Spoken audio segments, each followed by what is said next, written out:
A cop pulls over a car, but when he sees the bracelet on her arm, he turns pale. On a quiet evening in early autumn, Officer Matthew Cole sat alone in his patrol car at the edge of a suburban road. He had been a police officer for 10 years and was used to the daily rhythm of the job, pulling over traffic violators, resolving small disputes, and handling the occasional reckless driver. But tonight felt especially slow. Matthew tapped his fingers on the steering wheel, watching the headlights of passing cars. His partner was sick, so Matthew had to work alone. He felt uneasy, as if something unexpected might happen.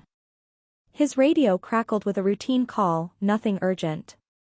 The winding roads were calm, lined with trees, and the only sounds were the distant hum of traffic and the soft rustle of leaves in the wind.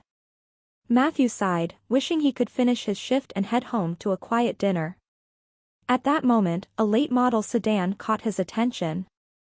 The car approached an intersection, and instead of slowing down at the yellow light, it surged forward and crossed just as the light turned red, narrowly missing a van coming from the other direction. Matthew's eyes narrowed. This was a clear violation. He started his patrol car, turned on the lights, and pulled away from the curb. Activating the siren, he intended to stop the offender before anyone got hurt. The sedan responded by speeding up slightly. Matthew frowned and accelerated to keep pace. "Driver, pull over immediately," he commanded over the speaker. The sedan's brake lights flickered, but it kept going. Matthew felt tension coiling in his chest as he prepared to position his car for a forced stop if necessary. Then, unexpectedly, the sedan slowed down and pulled over to the shoulder. Matthew cautiously approached the car, adrenaline coursing through his veins. He prepared for the worst, a defiant driver, possibly intoxicated, or perhaps something more dangerous. His hand stayed close to his holster.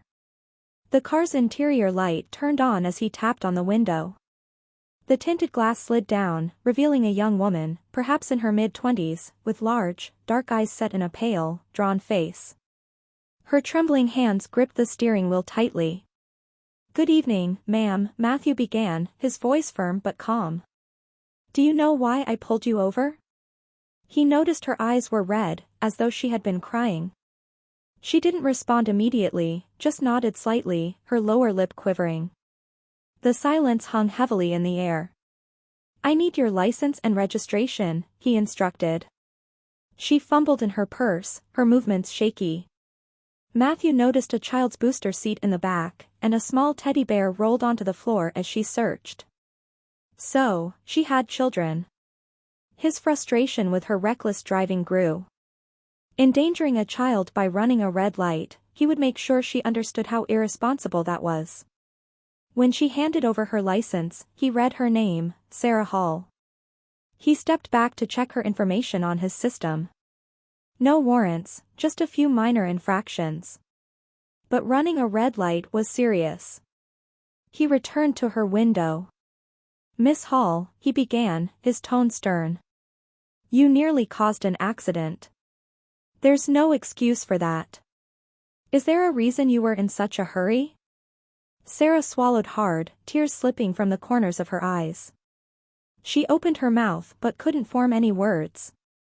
Then Matthew's gaze shifted downward. Her short-sleeved blouse had ridden up slightly on her arm, revealing a thin silver medical bracelet engraved with a small emblem and words he instantly recognized. His stomach dropped. The sign was unmistakable, a symbol indicating a severe heart condition. His father had worn a similar bracelet after suffering a major heart attack years ago. Matthew knew exactly what the bracelet meant: life-saving medical information and instructions for emergency responders in case she collapsed. He had been trained to recognize it. The presence of that bracelet changed everything. Suddenly, his frustration faded, replaced by concern. He turned pale, his authoritative posture softening.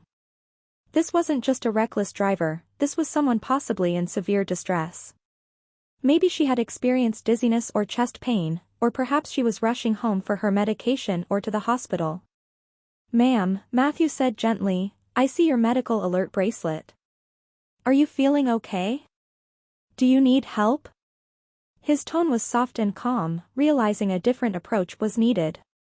Sarah closed her eyes, tears streaming down her face. "I'm fine," she said weakly. "I was rushing to pick up my daughter from my sister's house. My heart condition flared up, and I felt faint. I went through the red light without thinking. I'm sorry. I just want to be with my child. I can't afford treatment and missed my last checkup.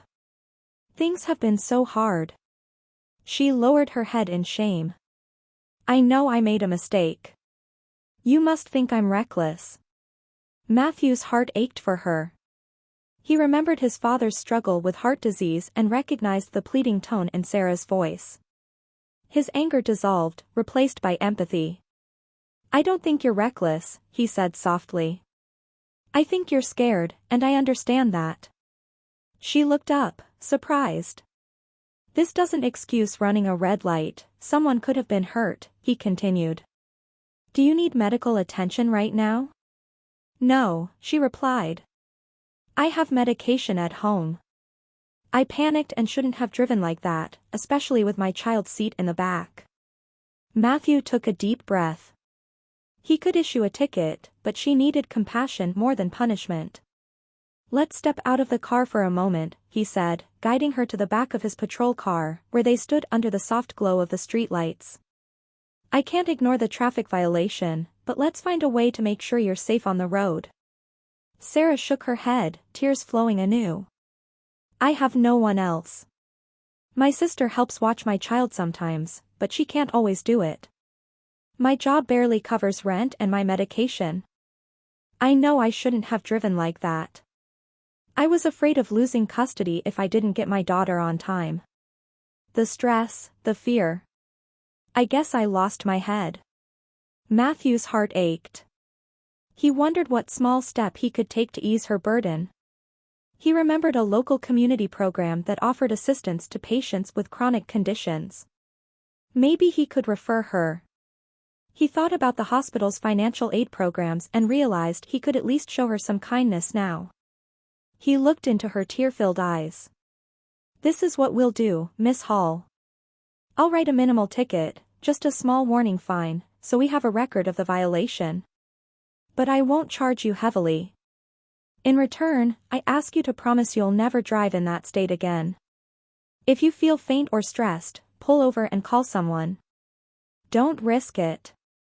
Sarah nodded, relief washing over her face. "Thank you, officer. I promise I'll do better." He then gently asked for her phone number. Sarah hesitated, confused. "I know a local nonprofit that helps with medical bills and might advise on grants for treatment," he explained. "I can text you their contact. They've helped patients like my father." Her eyes widened. "You'd do that for me?" Matthew smiled faintly. "My father had heart issues. Without people helping, we wouldn't have managed. Consider this me paying forward the kindness we received." Sarah choked back sobs. In that moment, a siren wailed in the distance, and a cat darted across a nearby lawn. Life went on around them, but here, under the streetlight, they reached an understanding. The prejudice Matthew first felt, he was initially upset and prepared to scold, faded into empathy once he saw that silver bracelet on her arm. It symbolized vulnerability and hardship, not arrogance. He led her back to her car and quietly placed a small slip of paper, her warning ticket, on the dashboard. It hurt him to write even that, but rules were rules. Still, it was a fraction of what it could have been. Before leaving, he handed her a note with the non-profit's name and a short message of encouragement. "I'm not supposed to do this as an officer, but as a human being, I can't just leave you struggling," his voice caught slightly. "Get the help you need, for you and your child.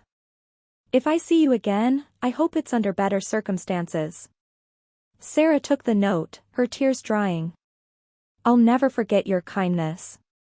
She rolled down her sleeve, hiding the bracelet that revealed so much. She promised again to be careful. Matthew walked back to his cruiser.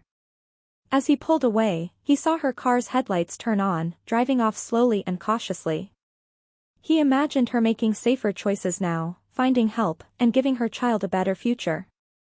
The next morning, Matthew ended his shift and went home. He felt different, lighter. He had started the night bored, perhaps ready to dish out punishment to some reckless driver. Instead, he ended up connecting with a scared, young mother. It reminded him why he joined the police force, to protect, not just punish. Over the following weeks, Matthew occasionally wondered if Sarah had reached out to the nonprofit, if she got financial help, and if her condition improved. He hoped so. He needed to believe that a small act of empathy might ripple forward, improving lives. In a world full of misunderstandings, a tiny bridge of kindness had formed between them on that quiet road. Months went by. One Sunday afternoon, while patrolling near a farmer's market, Officer Matthew Cole heard someone call his name. He turned to see Sarah, smiling and looking healthy, with her child beside her. She still wore her medical bracelet but now had a hospital band showing she had received treatment. Sarah approached him, tears of gratitude in her eyes. "Officer Cole, I took your advice. The nonprofit helped me get treatment, and now I'm stable. My child is doing well in school, and I have a better schedule. Thank you for changing my life." That night, Matthew knelt to greet her child, who smiled brightly. He stood up and tipped his hat. "I'm glad you're both well. Thank you for sharing this with me." As they parted, Sarah disappeared into the crowd, and Matthew returned to his cruiser feeling happy. He realized that being kind that night had helped Sarah find a better path. He understood that behind every traffic violation could be a story of struggle. The memory of Sarah's tearful face and her bracelet reminded him that compassion is just as important as enforcing the law. Sometimes, the best way to serve and protect is to listen and offer help.